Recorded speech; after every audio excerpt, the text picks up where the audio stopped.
14 फरवरी 2024 ये वो डेट है जब बहुत सारे बच्चे वैलेंटाइन मना रहे थे और ऐसे टाइम पे यूपीएससी ने कुछ ऐसी कंडीशंस इंट्रोड्यूस कर दी अपने फॉर्म के जरिए जो इसने बहुत सारे बच्चों को टेंस्ट कर दिया। मैंने आप लोगों से बोला था कि आप लोग की जो भी क्वेरीज हैं वो कमेंट सेक्शन में पोस्ट कर दीजिएगा हमारे टेलीग्राम चैनल पे।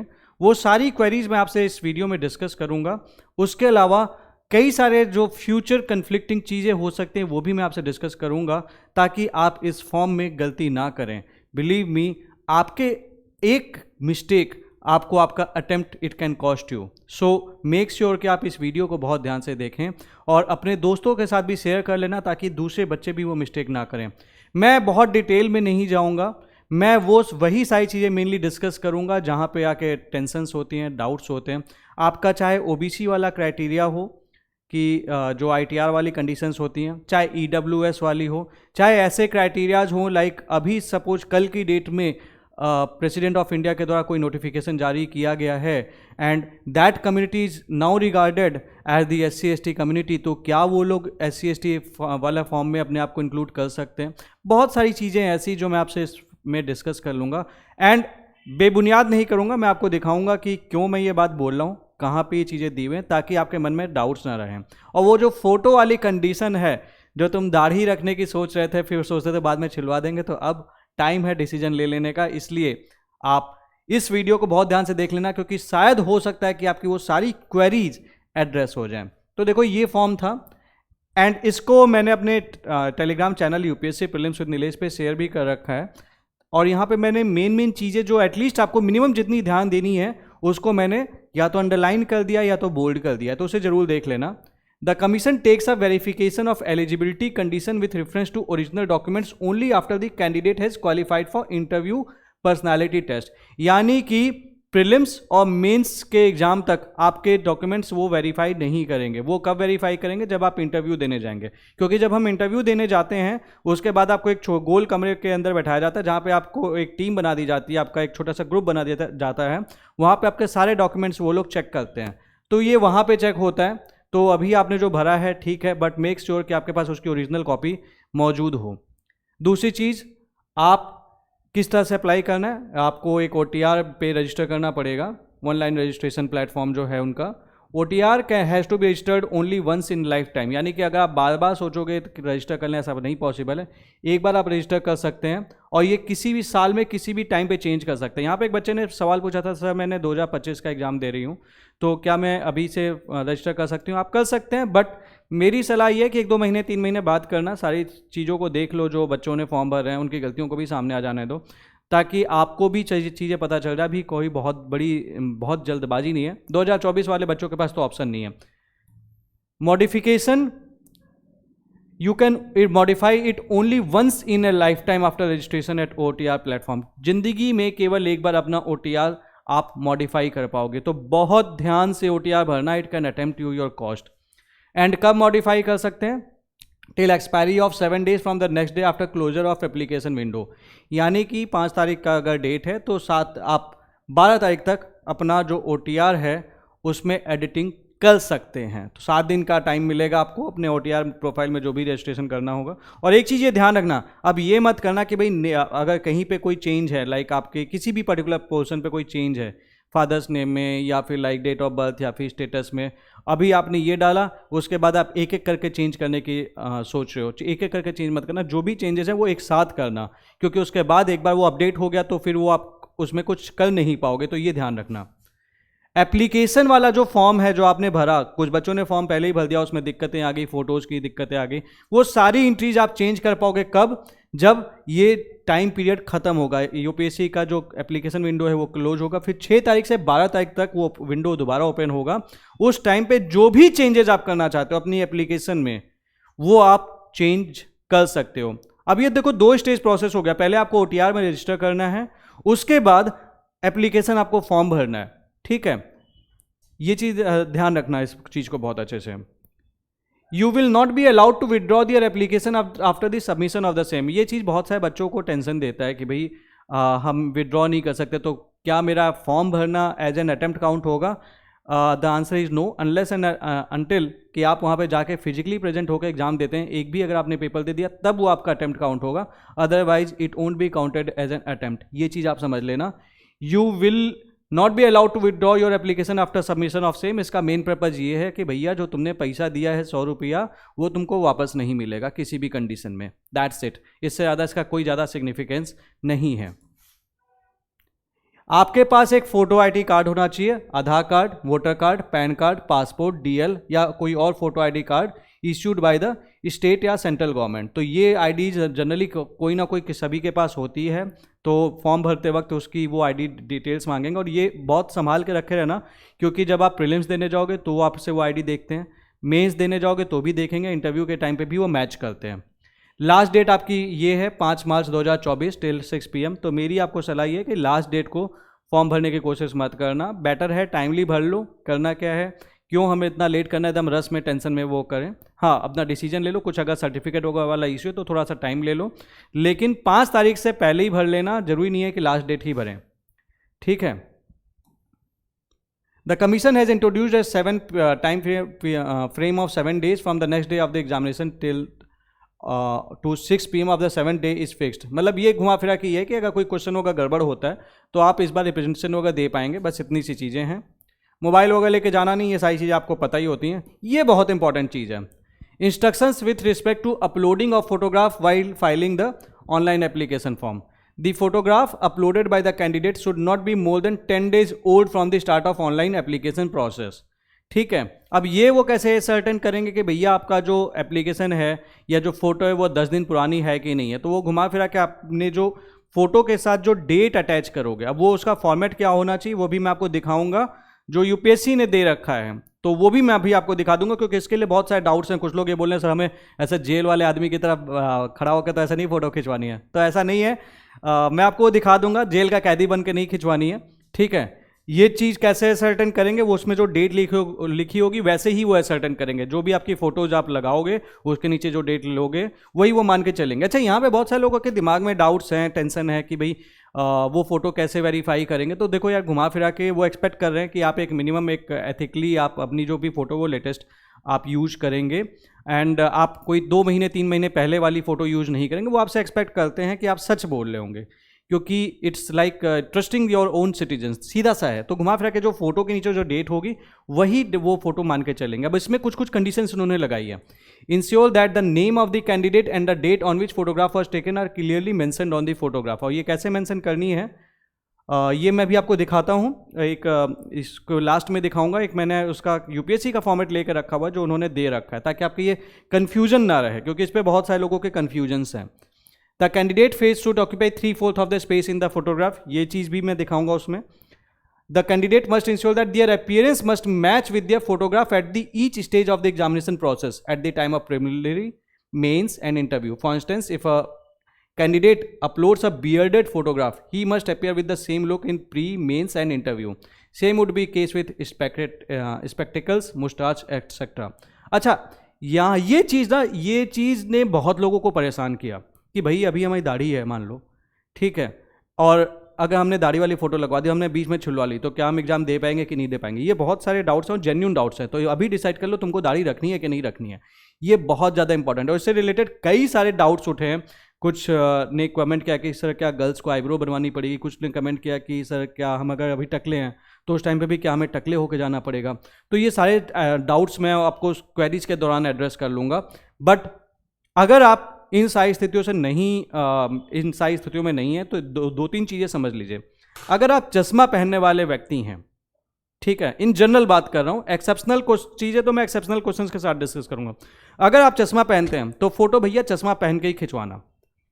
अगर आप क्लीन सेव रहते हैं तो क्लीन सेव करवाओ, फोटो जाओ खिंचवाओ और उसको यूज करो। अगर आप दाढ़ी में ही रहेंगे साल भर, आपने है कि भाई मेरे को दाढ़ी में ही रहना है, तब तो दाढ़ी वाली फोटो यूज करना, नहीं तो अपनी दाढ़ी को साइड कर दो। अगर अनलेस आपके लिए बहुत ज़्यादा कंडीशनल कि नहीं दाढ़ी मुझे रखनी है किसी भी रीजन से, तो that is a different thing and आप मेंटेन रखना चाहते हैं। Otherwise it's better to be on the safer side. आप क्लीन सेव होकर अगर फोटो खिंचवा सकते हैं तो वो करवा लो, दैट इज़ फार बेटर। क्यों ये बात मैं बोल रहा हूँ, क्योंकि दाढ़ी रखना it's not an easy task, उसको भी मेंटेन करना पड़ता है, उसकी भी मेंटेनेंस लगती है, it's also as a maintenance cost. So वो अगर अपीयरेंस आप मेंटेन कर सकते हैं then that is a different thing, but अगर आप वो मेंटेन नहीं कर सकते अगले 1 साल तक और तो फिर आपको दाढ़ी नहीं रखनी चाहिए। बेटर है कि अभी से आप क्लीन शेव करवा लें, फोटो खिंचवाएं और उसको यूज कर लें। ये बहुत ज़्यादा इंपॉर्टेंट है, अपनी अपीयरेंस डिसाइड कर लेना। अब चश्मा पहनते हो तो क्या जरूरत है चश्मा उतार के भाई फोटो खिंचवा के? यूपीएससी से पंगे मत लो यार, कोई फायदा नहीं है। एक चीज़ आप समझना कि ये जो एटसेट्रा लिखा हुआ है ना, गवर्नमेंट हमेशा या फिर कोई भी कॉन्स्टिट्यूशनल बॉडी अपनी चीज़ें like they always keep the room open, कि वो अपने अकॉर्डिंग चीज़ें जो भी उनको सही लगता है उसके अकॉर्डिंग वो कर सकते हैं।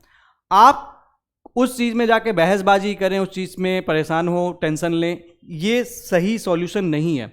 क्यों? क्योंकि ये आप एग्जाम है, इन्होंने अपनी कंडीशन बता दी, भैया तुमको हमारे से पोस्ट चाहिए तो ये तुमको फॉलो करना पड़ेगा। सब फॉलो कर लो ना, क्यों उसमें अपना दिमाग लगा रहे हो, क्यों उससे बहस कर रहे हो? सिंपल, भैया आपने बताया, हमने आपकी कंडीशन फुलफिल कर दी। और कुछ एक्सेप्शनल केसेस हैं तो वो मैं आपसे डिस्कस कर लूँगा, जो आपके क्वेश्चंस में अभी आपने जब लास्ट में हम क्वेश्चंस को टेकअप करेंगे, ठीक है। ये हो गया, ये मैंने Telegram channel UPSC prelims with Nilesh वाले पे शेयर कर दिया है। एलिजिबिलिटी कंडीशन ये चीज़ें हैं, ये पढ़ लेना, ये इंपॉर्टेंट है।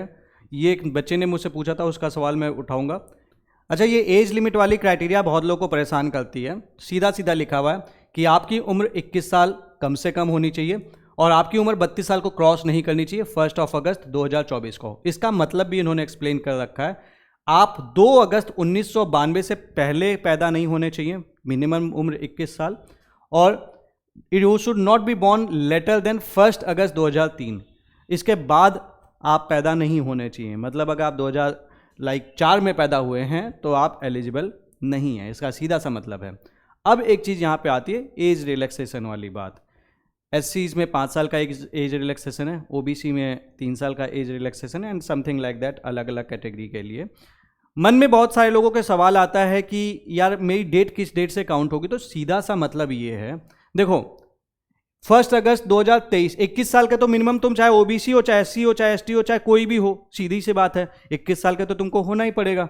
तो इस डेट के साथ हम खिलवाड़ नहीं करते हैं, ठीक है। 1 अगस्त 2003, भैया हमको इससे पहले ही पैदा होना चाहिए, हम इसके बाद पैदा हुए तो हम एलिजिबल नहीं है 2024 के लिए। लेकिन जो हम खिलवाड़ कर सकते हैं वो हम कर सकते हैं 2 अगस्त 1992। तो जाहिर सी बात है 2 अगस्त 1992 में 3 माइनस कर दोगे तो 2 अगस्त 1989, 2 अगस्त 1989 के पहले अगर तुम पैदा हुए थे, मतलब 1988 में पैदा हुए थे, तो तुम एलिजिबल नहीं हुए एज एन ओबीसी, सीधा सा है।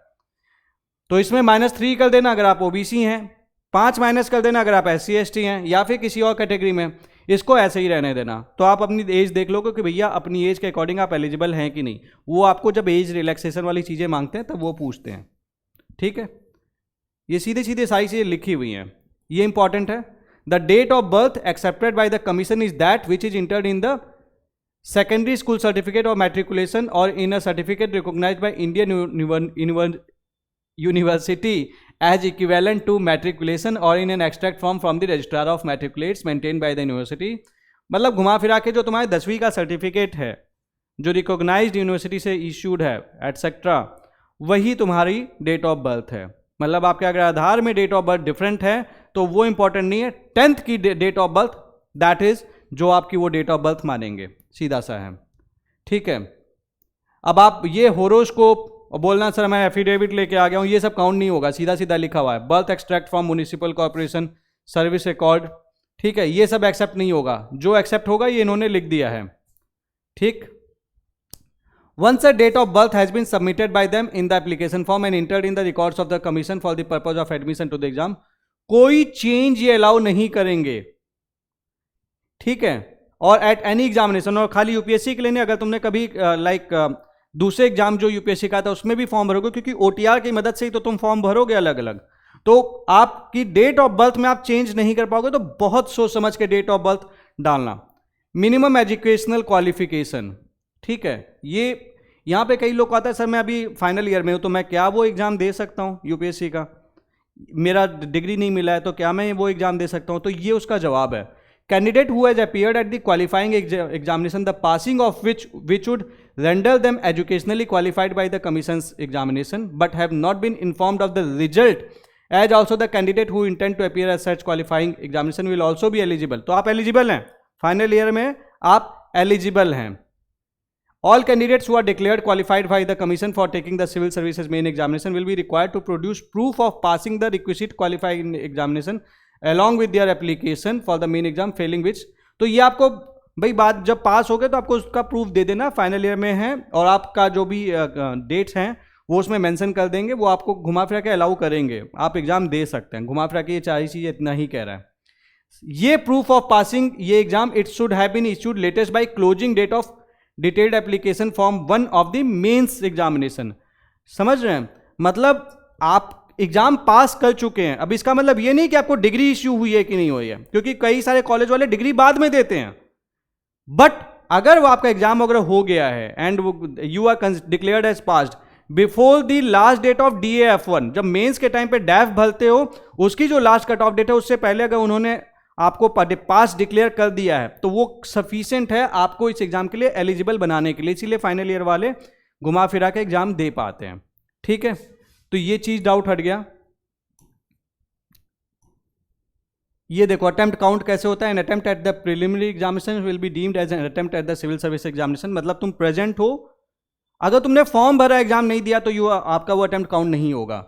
If the candidate actually appears in any one of the paper it will be deemed as कि भाई आपने एग्जाम दिया है। The fact of appearance of the candidate at the examination will be counted as an attempt. और ये आपके देखो इतने नंबर ऑफ अटेम्प्ट्स हैं। SC/ST के लिए अनलिमिटेड हैं, OBC के लिए 9 है और PWBD के लिए 9 है। ठीक है, और इसमें एज रिलैक्सेशन वगैरह मिलता है। आई होप आप लोग को चीज़ें पता होंगी। 100 रुपया तुम दोगे फॉर्म भरने का। ठीक है, ये सारी चीज़ें मैंने डिस्कस कर ली। देखो अगर आप गवर्नमेंट सर्विस वगैरह में हो तो अपने डिपार्टमेंट हेड ऑफ डिपार्टमेंट को इंटीमेट कर देना। ये बेसिकली घुमा फिरा के इतना ही बोला है कि इंटीमेट कर देना और फॉर्म डाल देना। और वैसे मैं आपको बता दूँ, अगर आप किसी भी गवर्नमेंट डिपार्टमेंट में कभी भी आपका जो एम्प्लॉइंग जो अथॉरिटी है जो आपकी, वो आपको एग्जाम देने से मना नहीं करती। That is the rarest of the rare case you can से।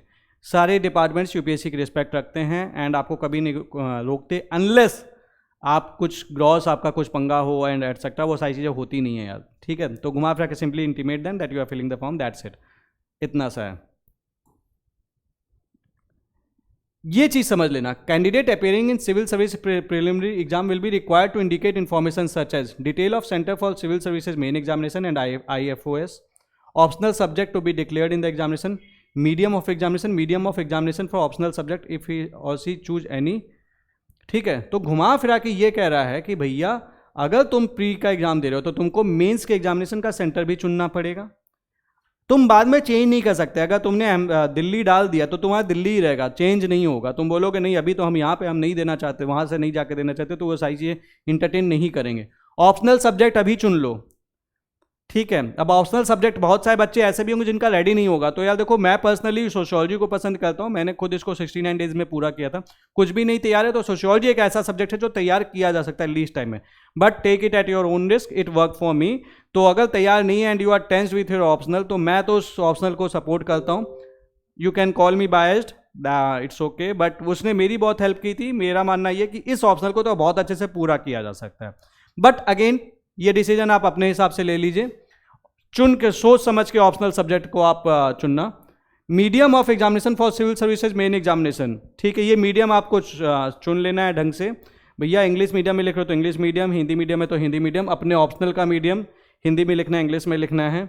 ठीक है, compulsory Indian language for civil services main examination. ठीक है, तो जो भी आपकी कंपलसरी पेपर होगा वो आप चुन लेना। बाद में इन सबको चेंज नहीं कर पाओगे तो ढंग से डिसीजन लेके बैठना, ये नहीं कि उस टाइम पे जो मन में आप भर दिए, बाद में बहुत टेंशन होती है। कुछ लोग ये गलती कर देते हैं।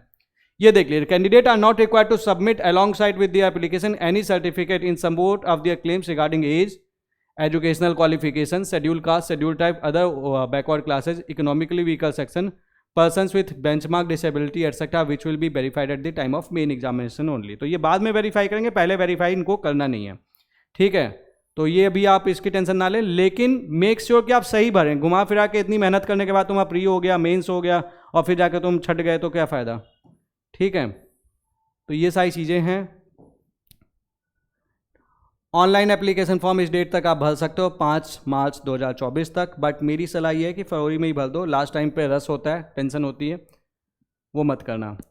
You should note down your RID number, ये चुन लेना, मतलब नोट कर लेना, बहुत लोग भूल जाते हैं, ठीक है। या आपको कभी उनको कम्युनिकेट करना पड़ेगा तो वो RID पूछेंगे, तो ये चीज़ ध्यान रखना, ये इंपॉर्टेंट है। रिजर्वेशन के लिए एलिजिबिलिटी, ये इंपॉर्टेंट है। A candidate will be eligible to get the benefit of community reservation only in case the particular caste to which the candidate belongs is included in the list of reserved communities issued by the central government। ये बहुत important है। बहुत सारे लोग बोलते हैं sir मैं अपने स्टेट में OBC में हूँ, लेकिन इससे फर्क नहीं पड़ता आप अपने स्टेट में OBC में है कि SC में है, ST में, किस में है। फर्क इससे पड़ता है कि जो सेंटर के द्वारा जो लिस्ट जारी की जाती है उसमें आपकी कम्युनिटी का नाम है कि नहीं है। उसमें है सेंट्रल गवर्नमेंट वाली लिस्ट में, तो आप उनके लिए वो है, नहीं तो नहीं है। ये चीज इंपॉर्टेंट है, you see that list whether you are included or not. OBC candidate CSE 2024 के लिए इन्होंने OBC सर्टिफिकेट प्रोड्यूस करना है for financial year based on the income financial year 2020 से 21, 21 से 22, 22 से 23 and issued on and after 1/4/2024 but not later than. तो ये चीज़ें देखो, ये चीज़ मैं थोड़ा सा आपको बता देता हूँ। कुछ टेक्निकल चीज़ें हैं जो आपको पता होनी चाहिए, दैट इज़ वेरी इंपॉर्टेंट। देखो ये बहुत सारे लोग कंफ्यूज होते हैं, ये आपको बहुत अच्छे से समझ लेना, क्योंकि ये चीज़ ना OBC वाले बच्चों को बहुत कंफ्यूजन रहता है। देखो भैया, जब तुम OBC हो, ठीक है, पहले तो तुम एक सर्टिफिकेट इशू वो लोगे जो कि आपका लाइक SDM एटसेट्रा वगैरह जो इशू करेंगे, वो ये डिक्लेयर करेंगे कि भैया ये OBC हैं, he is in the non creamy layer, ठीक है। उसमें सब मेंशन होता है, आपकी कम्युनिटी का नाम मेंशन होता है, आपका नाम मेंशन होता है, एंड ये बताता है कि सर्टिफाई करते हैं। बट उसके बाद सेकंड चीज़, अगर आप गवर्नमेंट एम्प्लॉय के बच्चे नहीं हो, जहाँ पे कुछ कंडीशंस अलग होती हैं, वहाँ पे क्या होता है कि वो आपकी बेसिकली 3 साल की इनकम सर्टिफिकेट भी लेते हैं, मतलब लाइक यू कैन से कि ITR लेते हैं, 3 साल का ITR लेते हैं। अब सपोज आपका 1 साल का इनकम है 8 लाख, दूसरे साल का इनकम है 9 लाख, तीसरे साल का इनकम है 7.9 लाख, या इसको आगे पीछे कर लेना, you are non creamy layer OBC। ये उन लोगों के लिए है जो गवर्नमेंट जॉब में नहीं है। गवर्नमेंट जॉब से मेरा मतलब वो है जिनका इक्विवेलेंस डिसाइडेड है by the government, like you जो स्टेट और सेंटर में है। अब अगर आपके फादर PSU में हैं तो उसका इक्विवेलेंस डिसाइड है, वहां पे वो आपका इनकम सर्टिफिकेट ही देखेंगे, वो आपका यही इनकम वाला देखेंगे, आपको वो मानेंगे नहीं कि आप गवर्नमेंट एम्प्लॉय का हिस्सा हैं। अगर आप किसी ऑटोनॉमस ऑर्गेनाइजेशन में हैं तो आपका वो बाद में मानेंगे नहीं। तो इट मीन्स आप OBC क्रीमी लेयर में आपकी इनकम के अकॉर्डिंग वो देखेंगे। वो केवल जो प्रॉपर जहां पे डिफाइंड है, जहां पे इक्विवेलेंस डिफाइंड है ग्रुप ABCD, वहीं पे वो चीज एप्लीकेबल है। जहां पे अगर आपकी इनकम 20 लाख रुपए भी है तब भी आपको वो OBC नॉन क्रीमी लेयर मानते हैं। लेकिन जहां पे इक्विवेलेंस डिसाइडेड नहीं है, ये ढंग से पढ़ लेना, इसमें बहुत सारे बच्चे कंफ्यूज होते हैं। तो पहली चीज आपका ये सर्टिफिकेट लेंगे, इसका कोई मायना नहीं है। जब तुम्हारी सर्विस एलोकेशन होगा तो DOPT इसको कंसिडर नहीं करेगा पूरी तरीके से, क्योंकि उसको ये भी चाहिए, ठीक है। इसका ज़्यादा कोई मायने नहीं है, ये आप बहस में पढ़ने का कोई फायदा नहीं है, सीधा सा है, you have to get the certificate. Second thing, आपके फादर का जो पोस्ट है वो गवर्नमेंट के इक्विवेलेंस के द्वारा अगर डिफाइंड नहीं है, like PSUs, bank, insurance companies etcetera, आप लोगों की बात कर रहा हूँ, तो मेक श्योर कि किसी 1 साल की जो इनकम है वो 8 लाख से कम हो, 3 साल की कंसेक्यूटिव 3 साल की। और 3 साल का ITR कौन कौन से लेना है, 20-21, 21-22, 22-23, ठीक है। और ये कट ऑफ डेट लिखी हुई है, कब क्लोजिंग डेट जो है, इससे पहले का आपका ये होना चाहिए जो सर्टिफिकेट है वो ऊपर वाला। तो इसका सीधा सा मतलब है कि अगर तुम्हारी आज इनकम 1 करोड़ है, कल 2 करोड़ है और तीसरे साल 7.9 लाख है, तो you are an non creamy layer OBC। लेकिन अगर तुम्हारी इनकम 8 लाख है, दूसरे साल 8.5 लाख है और तीसरे साल 9 लाख है, you are not an OBC NCL। ये बहुत इंपॉर्टेंट चीज़ है, इस चीज़ को समझ लेना, बहुत सारे बच्चे परेशान होते हैं, ठीक है। और अगर आपके पेरेंट्स हैं जो प्रॉपर गवर्नमेंट जॉब में हैं, स्टेट गवर्नमेंट में या सेंट्रल गवर्नमेंट में, जहाँ पे उनका इक्विवेलेंस डिसाइडेड है, like ministry of home affairs, ED में हैं, इनकम टैक्स में, ये जो प्रॉपर गवर्नमेंट सर्विसेज हैं, वहां पे है उनका ग्रुप डिसाइडेड है, तो in that case you are an OBC irrespective of कि उनको अपने अकाउंट में पैसा कितना मिल रहा है, 20 लाख मिल रहा है, मैटर नहीं करता। आपके फादर ग्रुप सी में है, you are an non creamy layer वाला ओबीसी।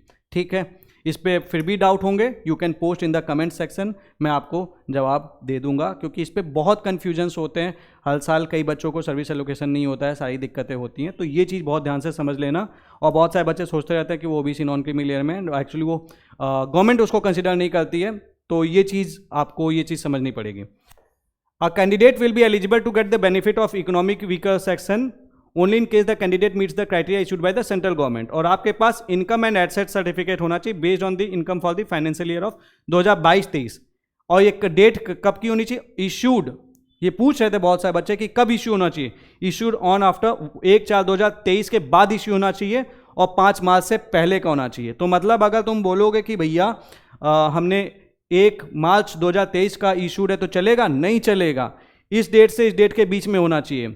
सेम चीज इन ओबीसी 1/4/2023 के बाद इशू होना चाहिए, 5 मार्च 2024 से पहले का इशू होना चाहिए, ये चीज है। ठीक है, the closing date fixed for the receipt of the application of civil services preliminary exam will be treated as the date of determining the OBC status of the candidates. ठीक है, ये तो बता ही दिया घुमा फिरा के। चेंज ऑफ कैटेगरी, अच्छा कुछ लोग पूछते रहते हैं सर कैटेगरी चेंज कर सकते हैं, it will not be entertained by the commission, लेकिन यहां पे कंडीशनल क्लॉज है,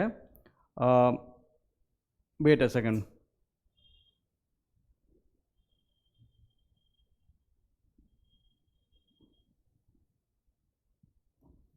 ये पढ़ना। While the above principle will be followed in general, there may be few cases where there was a gap of not more than 3 months between the issuance of a government notification in listing a particular community in the list of any of the reserved community and the date of submission of the application by such candidate. इन तो घुमा फिरा के suppose अगर तुम्हारे जो तुमको कल SC/ST declare किया गया है, एग्जाम्पल दे रहा हूं, तो in that case you can be considered on merit, आप लेटर ऑन वो क्लेम कर सकते हैं एज रिजर्व कैटेगरी। तो ये वो बताया, तो आप अपनी कैटेगरी चेंज कर सकते हैं। ठीक है, withdrawal of application, the candidate will not be allowed to withdrawal, घुमा फिरा के जो तुमने फॉर्म भरा है तुमको उसका पैसा नहीं मिलेगा, इतना सा है।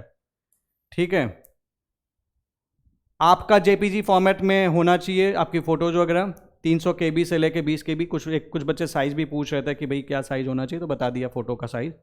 ठीक है, photo ID will be use for all future reference, the candidate is advise to carry this photo ID while appearing for examination personality test. ठीक है, Candidates should avoid submitting multiple applications. However, if due to any unavoidable circumstances आपने multiple applications भरी हैं, तो आपकी higher RID वाली चीज़ पूरी होनी चाहिए हर रिस्पेक्ट में, और उसी को वो कंसिडर करेंगे। ठीक है, तो घुमा फिरा के खुद कह रहे हैं कि भैया तुम मल्टीपल एप्लीकेशन भर सकते हो, ऑल्दो भरने में बड़ी दिक्कत आती है।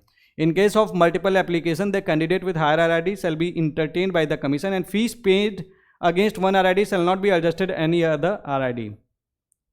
ठीक है, अब ये कुछ इन्होंने अपेंडिक्स वगैरह दिया, ये देख लेना, मैं फॉर्म इसको मतलब बेसिकली शेयर कर दूंगा आपको उस पर। तो ये चीज़ हो गई, बहुत सारे सवालों के जवाब आपको इसमें ही मिल गए होंगे, फिर भी कई सारे डाउट्स रह गए होंगे, तो उसको हम लेंगे अभी। एक क्वेश्चन आता है सर नेम चेंज्ड, ये पढ़ना, what should I do if I have change my name after matriculation और 10th क्लास। अगर आपने अपना नाम चेंज किया है तो फिर और have you ever change name option वाला, then mention your changed name, जो आपका चेंज नाम है, यानी कि नाम तुमको 10th वाला भरना है जनरली, और जो आपका चेंज नाम है उसको चेंज नेम में आपको भरना है। अच्छा, इसका मतलब क्या है, देखो जैसे मेरा नाम पहले मैं बहुत जब छोटा था UKG में, तो मेरा नाम धीरेन्द्र कुमार था, घर वालों ने धीरेन्द्र कुमार सिंह रखा, बाद में फादर को एक लोग ने बोला कि यार मज़ा नहीं आ रहा नाम से, तो पापा ने मेरा नाम नीलेश कुमार सिंह किया। तो अब UKG की बात है तो उससे उनको कंसर्न नहीं है, 10th के बाद अगर आपका नेम चेंज हुआ है, क्योंकि that is the proper record जहां से वो डेट ऑफ बर्थ देख रहे हैं, तो इस चीज़ को आपको ध्यान में रखना है। अदरवाइज पहले हुआ है तो वो उनके लिए इमेटेरियल है, घुमा फिरा के उनको चाहिए भाई कि भाई ये बंदा था तो यही बंदा है, दैट्स इट, और वो उसके लिए वो 10th का सर्टिफिकेट ही वैलिड मानते हैं। तो 10th से पहले अगर तुम्हारा कभी नाम चेंज हुआ है तो उतने इसके लिए इतना टेंशन नहीं लेना है, अपना आप वही नाम फिर यूज करते रहो। ठीक है, 10th के पहले वाला नाम चेंज से का इशू है ही नहीं, वो सब चीज़ों पे डिस्कस करने का मतलब नहीं है, क्योंकि उन्होंने बोला नहीं, इनका खुद ही घुमा फिरा के ये चीज़, और ये मैंने UPSC की वेबसाइट से ही कट किया है। ठीक है, एक चीज़ ये हो गई। अब आते हैं कुछ आपकी फ़ोटो वाली चीज़ पे आ जाते हैं, फ़ोटो फॉर्मेट। ये देखिए, फ़ोटो ऐसी होनी चाहिए, ये 3/4, ठीक है, नाम, डेट ऑफ बर्थ, सिग्नेचर, मतलब आपकी सिग्नेचर जो करेंगे ये। अभी ये पता चला पूरा स्पेस है, छोटी सी फ़ोटो यहाँ पे कोई कोने में है, कोई ठीक नहीं दिख रही, तो क्लियर सिग्नेचर, आपका नाम ऐसा, मतलब आपकी फ़ोटो ऐसी होनी चाहिए घुमा फिरा के, ये देख लीजिए 3/4 स्पेस, ये मतलब है 3/4 स्पेस का, और नाम, और ये वो जेल वाली फ़ोटो नहीं खिंचवानी है, टेंशन मत लीजिए, ये इस तरह से करना है आपको। अब ये बहुत सारे बच्चे पूछ रहे थे कैसे करवा सकते हैं, तो सीधा सा तरीका है यार, जहाँ से आप फ़ोटो खिंचवा रहे होगे ना, उसी को बोल देना, वही करके दे देते हैं, ठीक है। मेक श्योर जो आपका नाम है वो 10th वाले सर्टिफिकेट पे हो, ठीक। अब आते हैं चेंज नेम हो गया, ये हो गया। EWS क्वेरी वाला ये चीज़ है, can a EWS candidate be considered against the vacancy reserve from them even though income and asset certificate is not available. अगर नहीं अवेलेबल है तो तुमको EWS नहीं मानेंगे वो, ठीक है। ये इंपॉर्टेंट चीज़ नहीं है, इंपॉर्टेंट चीज़ ये है कि आपकी जो कंपिटेंट कौन है, ये चीज़ आपको कि भाई income and asset certificate issue करने के लिए ये कंपिटेंट है। अब ऐसा मत करना कि भैया आप तहसीलदार से बिलो रैंक पे चले गए, आप नायब तहसीलदार से इशू करा के ला रहे हो, तो वो सब सर्टिफिकेट्स काउंट नहीं होंगे। ये कंपिटेंट अथॉरिटी है, नाम पढ़ लीजिएगा, मैं टेलीग्राम चैनल पे शेयर कर दूंगा, ये देख लेना, और मेक श्योर कि इन्होंने में इन लोग में से ही किसी ने इशू किया हो, ठीक है, ये चीज़ ध्यान रखना। सेम चीज़ है OBC के लिए भी सेम है, ठीक है, OBC के लिए भी आपका लाइक वही चीज़ें हैं, मतलब जो इशूइंग अथॉरिटी है वो वही है, ठीक है। ये who are the competent authority for this OBC certificate, और SC ST के लिए भी सेम ही चीज़ है घुमा फिरा के। तो ये चीज़ हो गई। कुछ FAQs हैं, मैं आपको दिखा देता हूँ। अगर आप मल्टीपल एप्लीकेशन फॉर्म भरेंगे तो आपके वो रिजेक्ट तो नहीं होगा, बट हायर RID काउंट होगा, जैसा ये इन्होंने लिख रखा है। ऑल्दो एप्लीकेशन फॉर्म भरने में भी दिक्कतें आती हैं, ये चीज़ पढ़ लेना, ठीक है। डेट ऑफ बर्थ चेंज कर सकते हो, आंसर है नहीं चेंज कर सकते, ये चीज़ है, ये इंपॉर्टेंट है।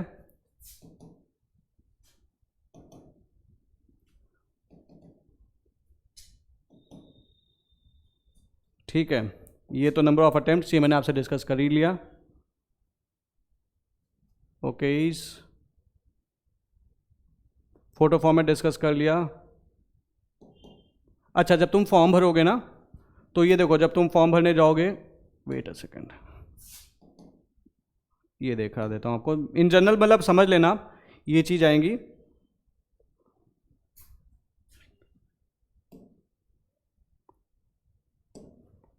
ठीक है, जाओगे, इस पर क्लिक करना है, फॉर्म आएगा,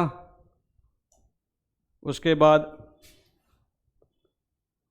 ये आएगा OTR भरने के लिए। यहाँ पे न्यू रजिस्ट्रेशन पे क्लिक करोगे, फिर डिटेल्स मांगेगे, डिटेल्स भरोगे, उसके बाद फिर उसके बाद फाइनल करने से पहले कंफर्म करने को बोलेगा, यहाँ से डिटेल हटा दी गई हैं, तो ये डालोगे, फिर आप वहीं पे अपडेट कर सकते हो, फिर वो it will not be counted as an update, वो भी अभी आप सही कर सकते हो। आई एग्री करोगे तो फिर उसके बाद आपकी OTP डिटेल मांगेगा, मोबाइल नंबर और ईमेल आईडी होगा डाल रखे होगे जो भी, उस पर वो आएगा आपका, क्या कहते हैं, OTP आएगा, OTP चेक करने का, उसके बाद आप इसको कंफर्म करोगे, और फिर फाइनली OTR सबमिटेड सक्सेसफुली। अब एक ही बार ज़िंदगी में चेंज कर सकते हो, तो इसलिए पहले ही सही कर लेना, पहली बार मौका वहीं पे दे देना, बाद में एक मौका और देंगे जब आपके प्रीलिम्स के बाद, मतलब जब एप्लीकेशन विंडो क्लोज होगी।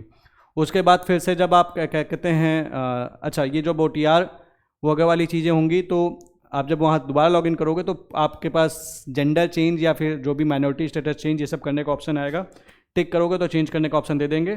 उसके बाद इस तरह से आपका एक विंडो खुल के आता है, बाद में जब आप वहाँ से दोबारा OTR से लॉगिन करते हो, तो ये सब चीज़ें आती हैं, ये सब आप इंस्ट्रक्शंस होगा पढ़ लेना, ज़्यादा कुछ है नहीं, मतलब ये सब लीपअप होती है घुमा फिरा के।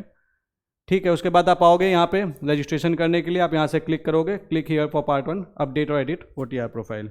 तो जैसे ये आ गया, फिर इसके बाद आप इसमें पार्ट 1 पे क्लिक करेंगे, अपनी डिटेल्स होगा जो भी आएंगी वो आती जाएंगे, फिर बाकी सब स्टेप बाय स्टेप प्रोसेस है, ये आ जाएगा, ये आ जाएगा, ओके करोगे, फिर फॉर्म हम भर लेना, सिंपल सा है। अब आपकी क्वेरीज की बारी है।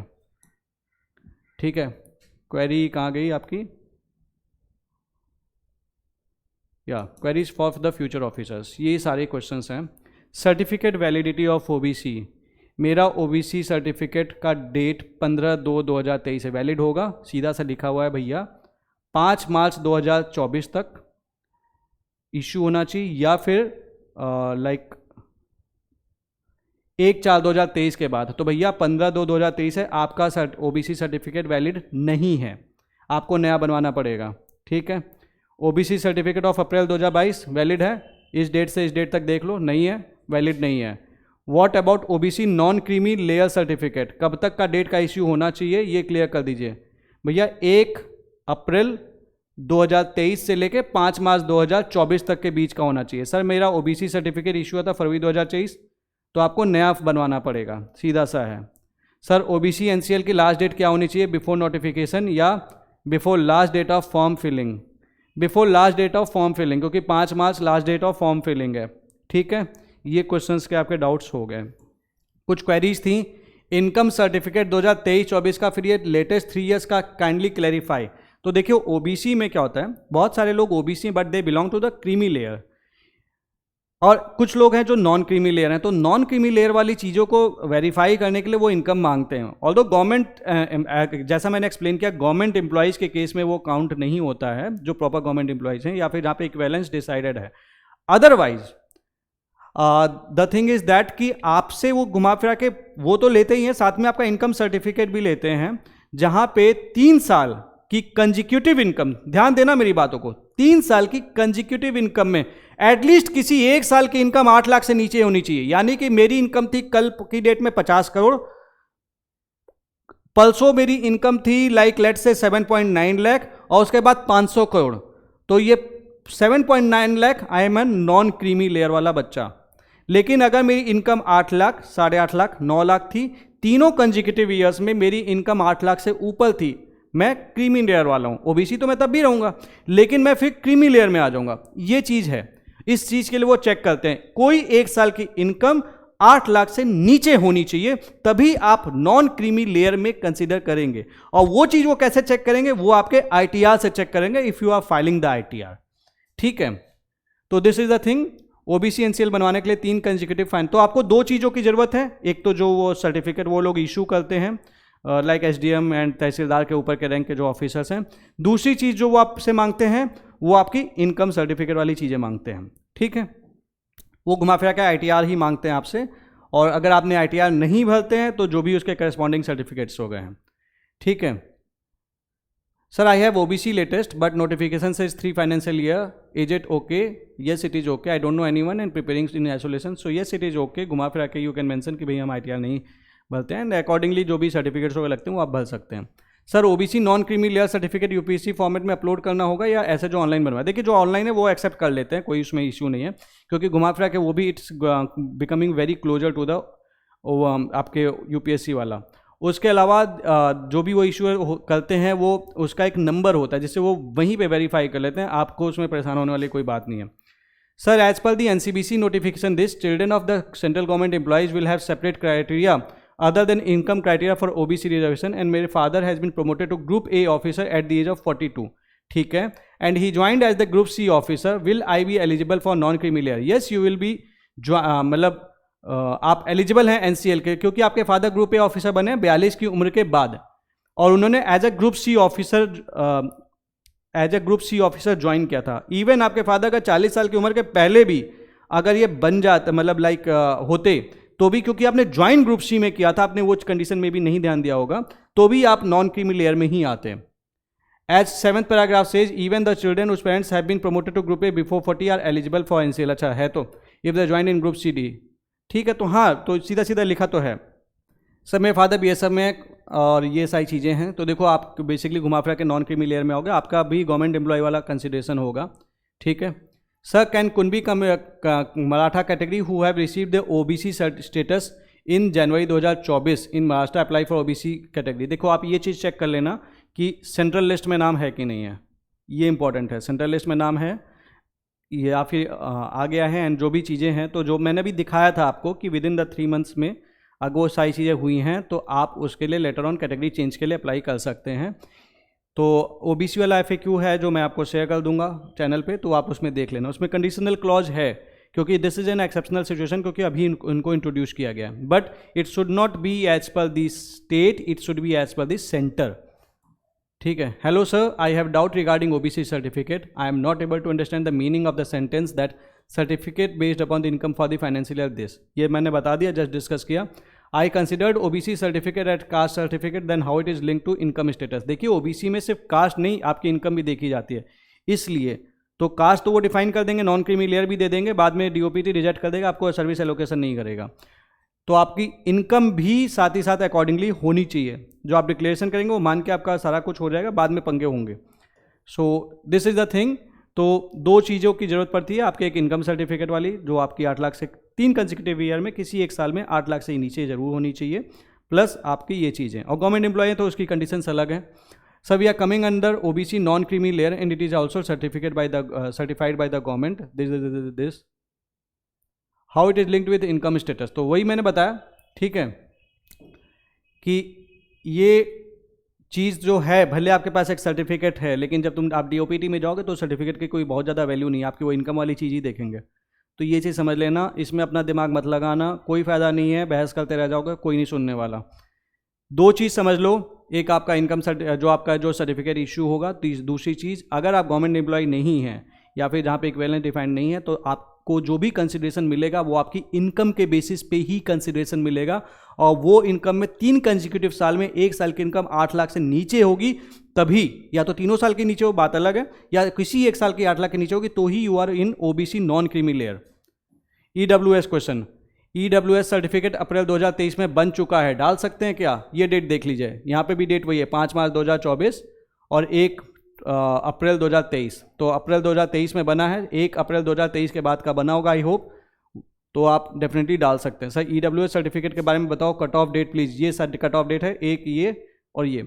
सर मैंने ऑलरेडी ईडब्ल्यूएस सर्टिफिकेट के लिए अप्लाई किया है and will get it with in 10 days, लेकिन मेरे पास इनकम एंड एसेट सर्टिफिकेट नहीं है। तो घुमा फिरा के देखो यार, दो चीज़ होती हैं, आपके ईडब्ल्यूएस सर्टिफिकेट में आपकी इनकम भी लिखी होती है और एसेट भी लिखे होते हैं, तो लिखी हुई है तो घुमा फिरा के वो है वही, फॉर्मेट्स अलग अलग स्टेट में थोड़े मोड़े ऊपर नीचे है, तो उससे फ़र्क नहीं पड़ता, ठीक है। तो आप अप्लाई कर सकते हैं, आप उसमें चेक कर लीजिएगा ये दोनों तो मेंशन है कि नहीं है, ठीक है, वो इंपॉर्टेंट है। Sir it is mandatory to possess both EWS certificate and income and asset certificate, or EWS certificate will suffice. तो देखो ईडब्ल्यूएस सर्टिफिकेट है तो घुमा फिरा के उसमें चीज़ें लिखी तो हैं ऑलरेडी, तो वो वही लगाते हैं बहुत सारे लोग। ईडब्ल्यूएस के लिए तहसीलदार के साइन चल जाएंगे, डीएम के ऑफिस से बनवाएं, व्हाट इज करेक्ट। देखिए तहसीलदार के साइन भी चल जाएंगे because he can be the issuing authority, वो जो लिस्ट है वो चेक कर लीजिए। On my EWS certificate it is written asset certificate to be produced by EWS instead of income. देखो इनकम एंड एसेट सर्टिफिकेट चाहिए, दोनों चीज़ें वो चेक करते हैं, तो ये चीज़ आप देख लेना। अटेम्प्ट काउंट, यदि फॉर्म फिल करने के बाद कोई स्टूडेंट एग्जाम में अपीयर नहीं हो पाता है किसी कारण से, तो ये अटेम्प्ट काउंट होगा या नहीं होगा? ये अटेम्प्ट काउंट नहीं होगा अगर आपने एग्ज़ाम नहीं दिया है, अपीयर नहीं हुए हैं, ठीक है। आई हैव अप्लाइड इन CSE 2023, लेकिन मैं एग्जाम में नहीं बैठा था, तो मेरा अटेम्प्ट 0 ही है definitely. Sir please make a video on photograph criteria about the face covering 3/4 of the space in photo. तो मैंने देखो अभी बता भी दिया, फिर से रिपीट मार दे रहा हूँ। इसके बाद आप इंटरेस्टिंग सवाल आएंगे। ये है 3/4, यहाँ पे आपकी फ़ोटो, यहाँ पे आपका नाम, यहाँ पे आपका डेट ऑफ बर्थ, ठीक है। ऐसी फ़ोटो होनी चाहिए, वही लगानी है आपको, ठीक। अब आते हैं क्वेश्चंस पे। Name and date of click on photo using placard or just digitally entered sufficient है, ठीक है। Shall it have name and date digitally or do we have to carry a paper board with name and date written on it? तो देखिए सीधा सा है, जैसा मैंने आपको बताया कि अभी जस्ट दिखा दिया है, ये इसका आंसर हो ही गया। Regarding photos that we need to के पेपर को आपको हाथ में ले कैसे कैदी की तरह नहीं खड़ा होना, अभी जस्ट बता दिया है। Sir can we get a date and name on the passport size photo, can't we upload a normal photo? देखो इतना दिमाग मत लगाओ, सीधा सा है, जाओ फोटो क्लिक कराओ, उसके नीचे डेट डलवा दो, उसे यूज कर लो। नॉर्मल फ़ोटो आप अपलोड कर लोगे ऐसे क्या कहते हैं पाउट्स बना के, या फिर कैसे भी, मतलब जैसे भी मन में आके फ़ोटो खींच कर लो के डाल दोगे, तो देखो सीधे पहली बात तो वो फॉर्मल नहीं लगेगी, अच्छी भी नहीं लगती है। दूसरी बात, किस बात पे वो गुस्सा हो के क्या करने लगे भगवान ही जान मालिक है। तो सिंपल एक फ़ोटो, एक स्टैंडर्ड फ़ोटो, भैया आपकी ज़िंदगी का एग्ज़ाम है, खिंचवा के उसके नीचे डेट, एक फॉर्मल फ़ोटो खिंचवा के डाल दो, वो आपके इंटरव्यू में भी अच्छा लगेगा, क्योंकि इंटरव्यू में फ़ोटो तो चेंज कर नहीं पाओगे। और ये वाली फ़ोटो आएगी तो वहीं पे आपके नंबर कटने लगेंगे, क्योंकि बोलता नहीं है कोई, बट अगर इनको फील हो गया कि सामने वाला बंदा ओवर स्मार्ट बन रहा है तो फिर आपको आपके मार्क्स में वो चीज़ दिखती है। ठीक है, I got a question. It mentions ensure that the name of candidate and the date on which the photographers are taken are clearly mentioned on the photograph. Does it mean I have to write on the photo and then scan it, or it should be in JPG file name? JPG file देखो वो भी just mention किया है मैंने आपको, उससे आप समझ जाओगे। How to write the name below the photograph, you have to write it down or from the studio man. Digital है, खुद से भी कर सकते हो, स्टूडियो वाले से भी करा सकते हो, दोनों ऑप्शन है। Photo size and signature size तो भैया 20 KB से 300 KB का होना चाहिए। Appearance, photo to upload discuss कर लिया। बाल, अगर शॉर्ट हेयर है तो ये इंटरेस्टिंग सवाल है, अगर शॉर्ट हेयर है तो शॉर्ट हेयर ही मेंटेन करना पड़ेगा। यार देखो छोटे बाल हैं तो कोई इशू नहीं है, वैसे तो वो देखो बाल में I don't think so they will do anything, but again जैसा मैंने बोला रूम उन्होंने अपने लिए ओपन रखा है और आप उस एग्जामिनेशन वाले दिन 15-20 मिनट एग्जामिनर से बहस नहीं कर सकते, तो इट्स बेटर अगर अपीयरेंस सेम मेंटेन कर सकते हो तो कर लो। बहस के लिए चीज़ें अच्छी लगती है, लेकिन जब आपका एग्जाम देखो, जो बंदा एग्जामिनेशन करवा रहा है उसका तो कुछ बिगड़ेगा नहीं, टाइम आपका वेस्ट होगा, तो क्यों बहस करनी है। ये चीज़ समझ के अगर आप इस चीज़ को फॉलो करेंगे तो ज़्यादा अच्छा है। तो स्पेक्स वाले आप स्पेक्स पहन के फोटो क्लिक करवाएं, बिल्कुल स्पेक्स वाले स्पेक्स पहन के ही फोटो खिंचवाइए, ये इंपॉर्टेंट है। जिस स्पेक्टेकल्स में फोटोग्राफ होगा वही सेम स्पेक्टेकल पहन के एग्जाम के तीनों स्टेज में अपेयर होना पड़ेगा। देखो ये एक जेन्युइन सवाल है, बट मैं इसके लिए आपको एक सलाह दे सकता हूँ, this is my personal advice. अब जैसे मेरे पास ये चश्मा है अगर, तो मैं इसको पहन के ही फोटो खिंचवा लेता हूँ और मैं मेंटेन कर सकता हूँ सिमिलर एक चश्मा अपने पास एक स्पेयर ग्लास रख सकता हूँ कि कभी कोई दिक्कत आए, और वैसे इस चीज़ पे वो रोकेंगे नहीं। कभी भी एक एक्सट्रीम सर्कमस्टांसेस को छोड़ के वो आपको नहीं रोकता है अनलेस कोई पर्टिकुलर चीज़ स्पेसिफिकली लिखी हो। अब मान लो आपका ये चश्मा है और आपने सिमिलर कोई चश्मा पहना हुआ, तो ऐसा नहीं है कि वो आपको एकदम मेजर करेंगे कि भैया ये रेक्टेंगल वाला था तुम्हारा ओवर लग रहा है, ऐसा कुछ नहीं है। बट क्यों हम इस चीज़ को क्या कहते हैं इशू बनने दें, सीधा सा है, जितनी चीज़ें सिंपल रहेंगी उतना ज़्यादा आपके लिए अच्छा रहेगा। स्पेक्टेकल्स भी ना बदले हम, भैया बदल लो, उस दिन वही पहन के ले जाके दिखा दो, एक स्पेक्टेकल एक्स्ट्रा रखे रहो घुमा फिरा के। Sir I wear specs of photo would be with specs only, हाँ बिल्कुल स्पेक्स के साथ ही फोटो खिंचवाइए। चश्मे वाले को चश्मे में भी फोटो लेना पड़ेगा क्या, हाँ भैया तुम चश्मा पहनते हो, यही तुम्हारी आइडेंटिटी है फिलहाल, तो तुमको चश्मे में ही फोटो खींचोगे, नहीं खींचोगे तो यूपीएससी बोलेगा अब हम तुम्हारी फोटो नहीं खींचेंगे, हम तुमको मानेंगे नहीं। क्या फ़ायदा, क्यों बहस करना। Sir what about the photograph of those having specs, do they need to click with or without specs. Photo पहन के फोटो खींचना, उसमें लिखा हुआ है साफ साफ, सर फ्लैश की वजह से स्पेक्टेकल में इशू आ रहा है। अरे भैया मेरे भाई, स्पेक्टेकल के चलते उसमें इशू आ रहा है, जाके आप वहाँ से क्यों नहीं फोटो खिंचवाते हो, आराम से वो खींच लेंगे, उनको पता है चीज़ें कैसे करने की, वो आपका जो फ्लैश है वो ना है, वो उनको पता है, आप उनको बोलिए तो आराम से फोटो आजकल खिंच जाती हैं। अब समझ नहीं आ रहा क्या करूँ। I know it's very minor thing but glare वाले डाल दिया तो क्लैरिटी इशू पॉइंट करके लाइबल टू बी रिजेक्टेड, हाँ बिल्कुल रिजेक्ट हो सकता है, इसलिए बेटर है इतना दिमाग लगाने की जगह सिंपल जाके फोटो खिंचवा लीजिए अगर खुद से नहीं खींच सकते, और चुपचाप उसको एडिट करके यूज कर लीजिए जहाँ पे ग्लेयर ना हो।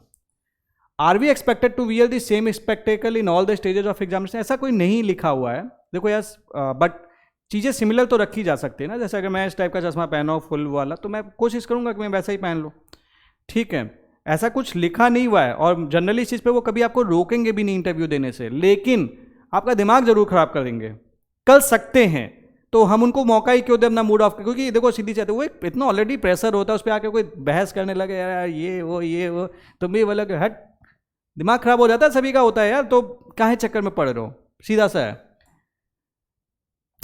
Is there a problem with glasses also, can't we change the frame of glass after uploading the photo, नहीं यार मतलब आप फ्रेम चेंज कर, मेरे हिसाब से you can change the frame as such, मतलब ऑल्दो मेरे हिसाब से क्या ही चलना है, घुमा फिरा के सिमिलर तो रख सकते हैं, इस पर कोई दिक्कत नहीं आएगी। और should be in the same frame, अगर सेम फ्रेम मेंटेन कर सकते तो इससे अच्छा कुछ नहीं है कि स्पेयर में सेम फ्रेम रख लो, इससे अच्छा कुछ नहीं है। बार बार एक ही चीज़ कह रहा हूँ, क्यों पंगे में पड़ना है, मत पढ़ो, ज़्यादा अच्छा है। और वो glass which we uploaded with the photo, will there be any problem, अब देखो ये ग्लास चेंज होगा उससे तो कोई मतलब नहीं हो, तो पता ही नहीं चलता कौन सा ग्लास है, लेकिन फ्रेम चेंज होगा थोड़ा बहुत पता चलता है, कोशिश करो कि सेम ही आपका चश्मा आ रहा है। अब कोई विदाउट स्पेक्टेकल्स होगा और किसी को बाद में स्पेक्टेकल्स लग गए तो फिर कैसे होगा, is it necessary to upload photo with spectacles. देखो फिर इन दैट केस आप उनको अपना प्रिस्क्रिप्शन रख ना, बोल दो ना भैया अभी लगा तो हम क्या करें, उसमें कोई दिक्कत नहीं आएगी, क्योंकि भाई अभी तब तक नहीं पहना था, ठीक है, right. So we need to get click from the market or we click our self, market से करवा लो, या तो खुद से कर लो, फोटो फॉर्मल होनी चाहिए, that's it. If someone has an injury on the face right now, or what about a person with गुंदू, जब बाल दिए जाते हैं टेम्पल पे right now, should we have to attend all the stages with injury? यार देखो, injury तो तुम मेंटेन करोगे नहीं, बाबा गला काटोगे नहीं, अपना चेहरा काटोगे नहीं, ठीक है, तो ये तो अंडरस्टूड है। अब बची हुई बाल बाल वाली बात, अब ये एक एक्चुअली कंट्रोवर्शियल चीज़ है। अब यहाँ पे जो इन्विजिलेटर है उसकी समझदारी पे बहुत सारी चीज़ें डिपेंड करेंगी। आप उनको बता सकते हो ऐसी चीज़ थी, इसलिए अब हमारे बाल उग गए। वो मेनली उन्होंने, देखो बाल से बहुत ज़्यादा अपीयरेंस चेंज नहीं होता, लेकिन दाढ़ी से अपीयरेंस चेंज होता है। तो वो इशू मेनली जो बना है वो दाढ़ी के चलते बना है, बाल के चलते कोई आपको रोकेगा नहीं वैसे। बट मेंटेन उस टाइम पे शॉर्ट हेयर ही रखना, बहुत एकदम लंबे, एकदम वो क्या कहते हैं संजय दत्त जैसे बाल रख के चले जाओगे तो उसको डाउट हो सकता है। लेकिन अगर आपके बाल सिंपल स्वीट छोटे बाल होंगे तो उसमें ज़्यादा कोई दिक्कत नहीं आएगी, ठीक है। बाकी तो इन्विजिलेटर की भैया महिमा है, वो क्या कहीं ऐसा वैसा मिल गया तो कुछ कह नहीं सकते। गर्ल्स को आईब्रो भी नहीं है, इतना आईब्रो ब्रो पर कोई चेक करने नहीं बैठा है, उनके पास इतना टाइम नहीं है। अगर कोई बियर्ड के साथ प्री और मेंस दे रहा है तो क्या पर्सनालिटी टेस्ट में भी बियर्ड रखना पड़ेगा? बिल्कुल रखना पड़ेगा। ये कंडीशन मेनली बियर्ड और चश्मे के लिए है, ये ध्यान रखना। Please clear confusion about photograph instruction, बता दिया मैंने। Should we upload clean photo and appear in clean shave in pre so that to avoid any further problem? ये समझदारी वाली बात की, हाँ बिल्कुल भैया, क्लीन सेव रह सकते हो तो सबसे अच्छा है क्लीन सेव ही रहो। इंटरव्यू में क्लीन सेव में जाना होता है और नोटिफिकेशन में मेंशन है कि सारे स्टेज में सेम अपीयरेंस होना चाहिए, तो क्या प्री में भी क्लीन सेव में जाना होगा क्योंकि फोटोग्राफ क्लीन सेव में डालना होगा? हाँ ऑब्वियस ही बात है, अपीयरेंस अगर सेम रखनी है तो अगर आपने क्लीन सेव में डाला है तो क्लीन सेव में ही रहना है, बियर्ड में डाला है तो बियर्ड में ही रहना है। सर टोपी पहने हुए फोटो चलेगा क्या? ये देखो मजे ले रहा है ये बंदा, ठीक है। तो भैया टोपी पहने हुए फोटो है तो टोपी उतार दो, जाके दोबारा फोटो खिंचवा ले मेरे भाई, क्यों मतलब क्या यार ये बकर वाले सवाल है, मत करो, कोई फायदा नहीं है मजे लेने का आप। और अगर जेन्युइन डाउट है तो सीधी सी बात है, टोपी वाली फोटो हटा के फोटो खिंचवा लो, थोड़े से पैसे लगेंगे, बाद की तंगी से बच जाओगे। सर फोटो पे सिग्नेचर डेट होना चाहिए क्या? वो मैंने मेंशन किया है, नीचे होनी चाहिए, बता दिया आपको। क्लॉथिंग तो डिफर कर सकती है, हाँ बिल्कुल यार, अब हम एक ही कपड़ा थोड़ी पहनते रहेंगे साल भर, वो लॉजिकल है, कोई बात नहीं, क्लॉथिंग डिफर कर सकती है। Sir does that mean if one is asked one is having beard look photograph in pre and mains then he must also appear in beard look in interview? Definitely beard look में ही आपको interview में जाना है, ये तो लिखा हुआ है, ठीक है। सर मैं जिसका बाल नहीं है और अभी फ़ोटो लेके डालना है within 10 days and in mains interview hair आ जाएंगे पूरा, तो उस वक्त फिर से हेयर हटाना पड़ेगा? यार देखो ये आपका एक प्रॉपर मतलब that is a genuine case, तो आप अभी तो बाल्ड हो तो आप बाल्ड वाली फ़ोटो डाल सकते हो, ठीक है। और अगर तो वो चीज़ अगर आपने 10 दिन में अगर आपके बिना बाल वाली भी नॉर्मल फ़ोटो है तो उसको भी यूज कर सकते हो, उसके नीचे फ़ोटो डाल दो। 10 दिन के अंदर वाली अगर फ़ोटो है तो उसके नीचे आप डेट डाल दो कि भैया ये हमारी है बाल वाली फ़ोटो, बाद में बाल आ ही जाएंगे, तो उस तरह से कर सकते हो। मतलब डिसीजन ये चीज़ को आप इस तरह से हैंडल कर सकते हो। और फिर भी अगर टकले वाली फ़ोटो डालते हो अगर आपके बाल वाली जो है, तो इन दैट केस आप ऐसा कर लेना कि जब एग्जामिनेशन पास हो तो बाल थोड़े छोटे छोटे ही रखना भाई, ठीक है, बाल थे नहीं थे तो उतना वो समझते हैं, इतना कोई वो पागल नहीं बैठा है वहाँ पे, फिर भी ये चीज़ आप मेंटेन कर लेना थोड़ा सा। क्योंकि देखो यार मैं बार बार एक ही चीज़ कह रहा हूँ कि तंग होना अच्छा नहीं है लास्ट टाइम पे। सर अगर डिजिटल फोटो पुरानी है और डेट नेम एडिट करके डालना है तो उसमें क्या इशू है? Because currently I am bald, और अगर पुरानी फोटो में भी डेट, देखो यार ये अनएथिकल है, बस इतना ही इशू है और कुछ इशू नहीं है। कोई वहाँ पे डेट पता नहीं कर पाएगा, तो आप ही जानते हो वो डेट आप मतलब वो आपकी फ़ोटो बेसिकली इस चीज़ से पहचाने कि उसमें डेट क्या लिखा है। और मेन उनका जो मुद्दा है वो मेन कंसर्न क्या है कि you are the same person, वो उनका प्राइमरी कंसर्न है, ठीक है। ये कैसे वो वेरीफाई कर लेंगे ये फोटो 2 महीने पुरानी है कि 3 महीने पुरानी है? वो नहीं वेरीफाई कर सकते, बिकॉज वो चीज़ वो नहीं कर पाएंगे। But at the same time unethical हो जाएगा, बस इतनी सी चीज़ें हैं।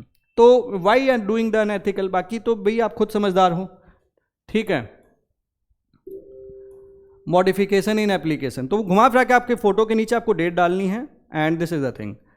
Sir I have uploaded pic with date 28 November, it was mistakenly uploaded as the both files. अब देखो ये सारे मॉडिफिकेशन वाले ही सवाल हैं, इन सब का एक ही जवाब है भैया, 5 तारीख से 6 तारीख से लेकर 12 तारीख तक आपको चेंज करने का मौका मिलेगा, चाहे OTR हो चाहे एप्लीकेशन हो। आप सभी के सवाल इसमें हैं, ठीक है। फोटो से लेकर हर एक चीज़ आप एडिट कर पाओगे, तो इसमें परेशान मत होना, ये चीज़ देख लेना। सर मेरे यूनिवर्सिटी ने अभी तक ग्रेजुएशन सर्टिफिकेट इशू नहीं किया है, मैंने ग्रेजुएशन कंप्लीट किया था, व्हाट हाउ टू डू। तो एक देखिए यूनिवर्सिटी वाले ना एक प्रोविजनल सर्टिफिकेट देते हैं जो सर्टिफाइड कॉपी होती है, वो आपको ओरिजिनल सर्टिफिकेट बाद में दे देंगे, लेकिन वो प्रोविजनल सर्टिफिकेट अपने पास रख लीजिए, ठीक है। तो इसमें कोई इशू नहीं है। बाकी वहाँ पे आप पता कर लीजिए कब तक वो देंगे। घुमा फिरा के आप पास हैं, आपके पास मार्कशीट अगर कुछ ना कुछ होंगी वो चीज़ आप दिखा सकते हैं, प्रोविजनल एक ले सकते हैं वहाँ पे विद ड्यूली मतलब अटेस्टेड एक्सेट्रा, जो आप यूज कर सकते हैं ज़रूरत पड़ने पे।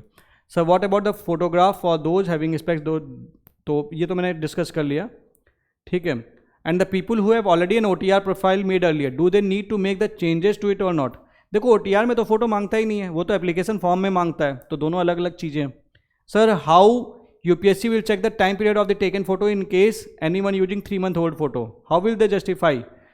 यार देखो वो घुमा फिरा के उस चीज़ को चेक भी नहीं करने वाले हैं, वो घुमा फिरा के एक ही चीज़ जानना चाहते हैं, वो उनका जो कंसर्न है वो क्या है कि you are the same person, कोई इम्पर्सोनिफिकेशन नहीं हो रहा है, आपकी जगह कोई दूसरा आदमी आके एग्जाम नहीं दे रहा है, उनका मेन कंसर्न पूरा हो रहा है, देन दे आर हैप्पी, ठीक है।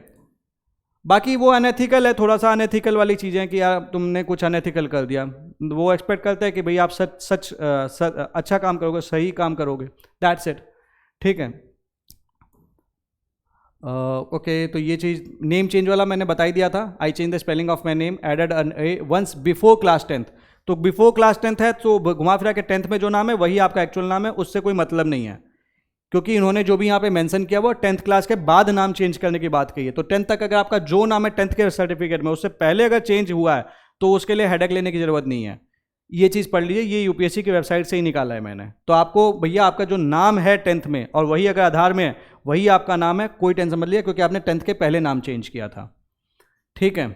Sir I fill the UPSC form 2024 just now, I had previously registered on UPSC portal for UPSC IES examination. जब मैंने इस बार लॉग किया मैंने नोटिस किया कि मेरा नेम लिस्टेड था विदाउट माई सरनेम, सो मैंने वन टाइम रजिस्ट्रेशन ऑप्शन पर क्लिक किया, नाम एडिट किया to include my surname at the front by clicking yes in the change my name, but actually I didn't change my name, I just added my surname to it. So देखिए अभी आपके पास एक click करने का आपका जो editing का option आएगा, अभी क्या कहते हैं जब विंडो खुलेगी उस टाइम पे आप उसे सही कर लेना। NOC गवर्नमेंट जॉब एम्प्लॉयज़ को NOC लेनी होती है क्या? ये देखो आपको NOC लास्ट में ज़रूरत पड़ती है, और तब तक अगर उन्होंने NOC भी नहीं दी भी होगी तो UPSC उनसे कम्युनिकेट कर लेता है। तो अभी तो आप इनटेक इंटीमेशन लेटर ले लीजिए, दैट्स इट। मैं इंडिया में रहता हूँ बाई बर्थ, मेरे पेरेंट्स नेपाल से हैं, तो मैं आप इस एग्ज़ाम के लिए अप्लाई कर सकता हूँ? यस आप इस एग्ज़ाम के लिए अप्लाई कर सकते हैं, ये एलिजिबिलिटी कंडीशन है, ये पढ़ लीजिएगा, ठीक है। IAS IFS और IPS के लिए आपको सिटीजन ऑफ इंडिया होना चाहिए। तो अब आपका बाई बर्थ इंडिया में है तो जस्ट चेक कि आपके पास you have a citizenship certificate, और ये कंडीशंस हैं, ये आपकी UPSC वाले में हैं, आप ये पढ़ लीजिएगा, आपको आपकी जवाब मिल जाएगा। आप मेरे हिसाब से आप एग्ज़ाम के लिए आराम से भर सकते हैं, बस आपके पास एक एलिजिबिलिटी वाला सर्टिफिकेट होता है वो आपको होना चाहिए, तो ये पढ़ लीजिए, ठीक है। द थिंग इज़ दैट कि ये चीज़ यहाँ से मैंने उठाई है, जो आपका UPSC वाला फॉर्म है ना, जो उन्होंने दे रखा है, जो उसमें ही लिखा हुआ है, मतलब पहला वाले में ही कि आपको सिटीजन ऑफ इंडिया होना चाहिए, तो यहाँ से आप चेक कर लीजिए, मेरे हिसाब से आप फॉर्म भर सकते हैं। UPSC के फॉर्म आ गए हैं, और इन्होंने BA सब्जेक्ट है पॉलिटिकल साइंस हिस्ट्री, तो क्या सेलेक्ट करें, ग्रेजुएशन इन हिस्ट्री या ग्रेजुएट इन पॉलिटिकल साइंस। तो ये चीज़ होता है, देखो लास्ट ईयर में जो भी आपका सब्जेक्ट है उसमें कोई भी एक सब्जेक्ट लेके आप तीनों ही सब्जेक्ट में ग्रेजुएट कर रहे हो तो कोई भी एक सर्टिफिकेट लेके आप अपने आपको ग्रेजुएट दिखा सकते हो, उससे उनको कोई फर्क नहीं पड़ता, दे आर जस्ट चेकिंग कि आप एक मिनिमम एलिजिबिलिटी होल्ड करते हो, दैट्स इट। तो इतना टेंशन लेने वाली बात नहीं है, आप कुछ भी भर दो। अगर जैसे उन्होंने BA किया हुआ है हिस्ट्री में तो she is the graduate in history also, she is the graduate in political science also, she is the graduate in English literature also, तो आप तीनों में कोई भी भर सकते हो, कोई इशू नहीं है, कोई आपका फॉर्म रिजेक्ट नहीं करेगा। Hello sir, I want to change the alternative email ID and alternative mobile number to the original one, can I do that or my existing OTR update has been done? But my existing OTR update, देखो अगर आपका OTR update already आप कर चुके हो तो most probably जैसा उन्होंने कंडीशन दिया हुआ है once in a lifetime, तो वो आपको चेंज नहीं करने देंगे। बट फिर भी अगर वो बोलते हैं, मतलब अगर वो अलाउ करते तो उस टाइम पे चेक कर लेना, बाई चांस उन्होंने विंडो ओपन कर दी, भगवान जाने, ठीक है। तो इतना टेंशन वाली बात नहीं है, अगर वो देंगे तो कर लेना, नहीं तो अभी तो बाकी चीज़ें तो ठीक है, तो इसलिए उतना इस पर दिमाग मत लगाइए। 6 से 12 तारीख तक देख लेना। आई हैव वन डाउट, जैसे मेरे सारे सर्टिफिकेट के में पापा का नाम चंद्र किशोर प्रसाद है, आधार पैन बैंक अकाउंट में चंद्र किशोर अग्रवाल है, तो फॉर्म फिल करने में इशू आएगा क्या? देखो जो सर्टिफिकेट में पापा का नाम है वही नाम आपका एक्चुअल वो है, ठीक है, वही नाम लेके चलना। और बाकी ये चीज़ कोई दिक्कत नहीं है, ये बाद में आप एक सर्टिफिकेट जब ज़रूरत पड़ेगी तो आप बेसिकली एक मेंशन कर दोगे एफिडेविट से कि भैया ये दोनों पर्सन सेम है, ही इज़ माई फादर एंड ये नाम में थोड़ा चेंज था and this is the thing, तो उसमें कोई दिक्कत नहीं आएगी। इस चीज़ के चलते कभी भी आपको फॉर्म आपका रिजेक्ट नहीं होगा। और एक जैसे मेरे ओबीसी सर्टिफिकेट पेंडिंग, मैं दिल्ली गई थी तो अभी तक बनी नहीं, जिसकी वजह से मैंने अभी एनसीएल तो बनवाया नहीं है। तो एनसीएल या सर्टिफिकेट कौन सी डेट की होनी चाहिए, मैंने अभी बता दिया है, जो आपकी कट ऑफ डेट है उससे पहले की होनी चाहिए, मतलब 5 मार्च से पहले का होना चाहिए। सीएससी और आईएफएस दोनों भर सकते हैं, बिल्कुल भर सकते हैं, ठीक है। The following act of parliament receive the ascent of president on the 12 February 2024 and here by publish for the general information. But the process of making certificate related to the same is not yet initiated. All the newly added 4 tribes, Gadda, Brahmin, Pahari, Ethnic, Wadari tribe and Koli are eligible to fill the form and the ST reservation. तो ये चीज़ देखिए, whether change of category is allowed SC ST में, तो ये अगर 3 महीने के अंदर में चीज़ें हुई हैं तो you are allowed, ठीक है। तो you will be allowed to change the category from unreserved to reserved, ठीक है, ये कंसिडर की जा सकती है, that is a genuine case. Sir should the background of photo भी वाइट और ब्लैक, जनरली वाइट ही ठीक रहता है, एक डिसेंट बैकग्राउंड, ठीक है। बाकी ब्लैक में भी इशू नहीं है, बट ऐसा कोई इन्होंने कंडीशन नहीं दिया, बट वाइट ठीक है। In my board marksheet and caste certificate surname of my father is there, but in other documents like Aadhaar, bank form, there is no surname.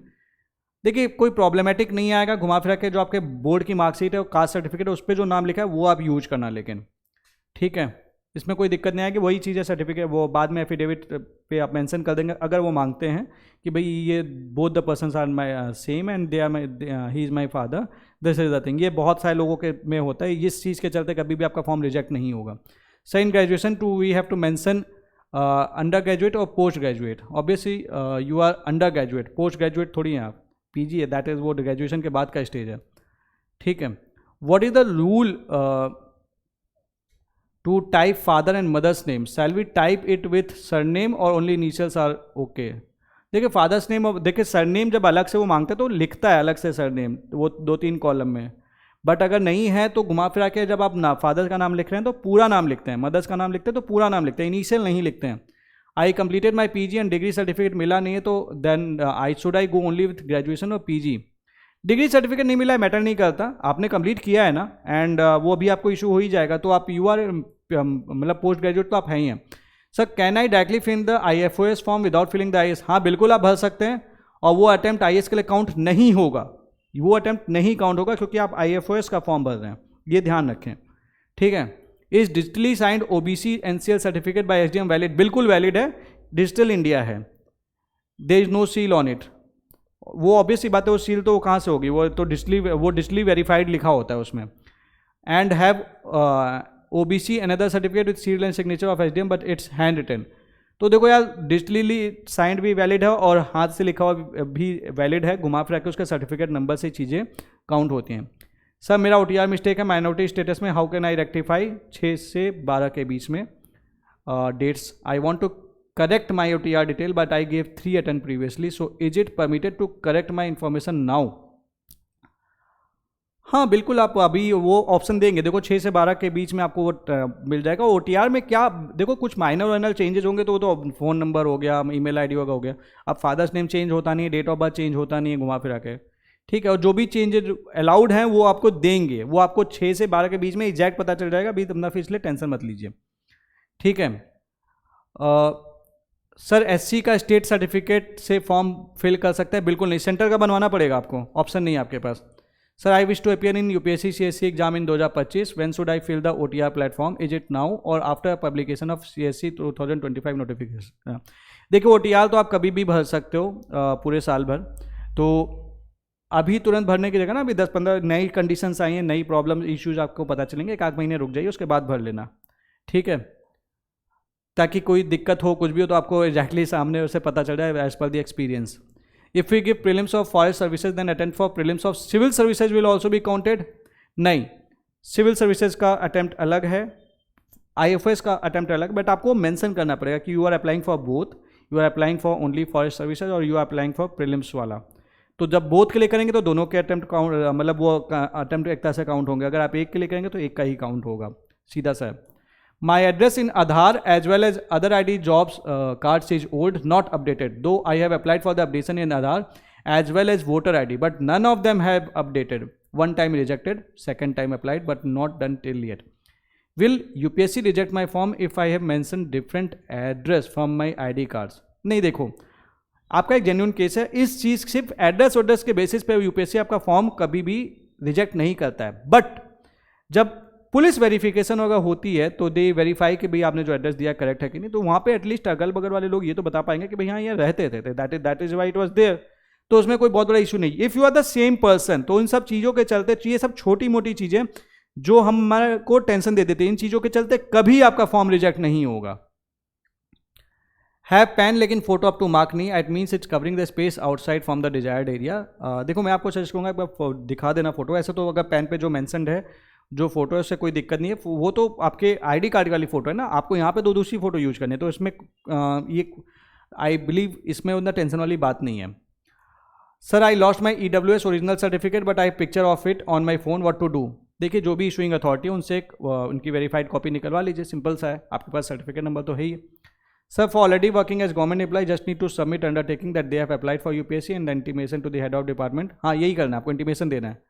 Also I belong to OBC non creamy layer, मेरी age 26 है, so while filling form claiming age relaxation what tab I select, yes or no? No select करना है ना। अभी आपको देखो इस currently आपको वो तो चाहिए नहीं, you don't need a age relaxation. Age relaxation तब चाहिए होगा जब आप 6 अटेम्प्ट दे चुके होगे या फिर आप 32 क्रॉस कर रहे होगे, तभी तो आपको चाहिए होगा जो आपकी सारी चीज़ें हैं। Age relaxation I mean to say 32 की एज जब आप क्रॉस करोगे तभी आपको चाहिए होगा ना। अभी तो आप 32 के अंडर में, तो आपको एज रिलैक्सेशन तो चाहिए ही नहीं, इसलिए आपको इन चीज़ों पे टेंशन वाली बात नहीं है, टेंशन मत लीजिए इस चीज़ में। चलो फिर this was all the questions.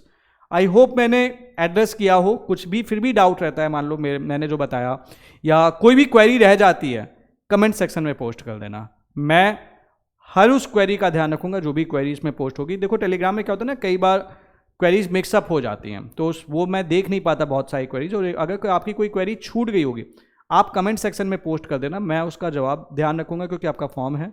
And I will try to answer all of your queries and as soon as possible मैं उसका जवाब जरूर दूंगा। बाकी बहुत सारी काम की इन्फॉर्मेशन मैंने शेयर की। इस वीडियो को अपने फ्रेंड्स वगैरह से जरूर शेयर कर देना, ज़्यादा से ज़्यादा एस्पिरेंट्स तक, ताकि किसी बच्चे को दिक्कत ना हो इन सब चीज़ों के चलते, क्योंकि छोटी छोटी चीज़ें जो इंसान का अटेम्प्ट खराब कर सकती हैं। तो आइए मिल के डाउट्स के इस भवंडर को हटाते हैं एंड इंश्योर करते हैं कि कोई भी बच्चा एटलीस्ट कन्फ्यूजन्स के चलते टेंशन में ना हो या फिर फॉर्म फिलिंग में दिक्कत ना हो रही हो उसे। आई होप आपको ये चीज़ें समझ में आई होंगी। बहुत ध्यान से फॉर्म भरना, अटेम्प्ट आपका है, मेहनत आपकी है, और एक छोटी सी गलती इसके चलते आप अगर ये सारी मिस्टेक्स कर देंगे तो बहुत दिक्कत होगी। तो आई होप कि आप ये गलती ना करें, और फिर भी कुछ क्वेरी हो जरूर पोस्ट कर देना। एंड वीडियो अच्छी लगी हो तो लाइक करना मत भूलना, चैनल को शेयर एंड सब्सक्राइब करना मत भूलना। Thank you very much.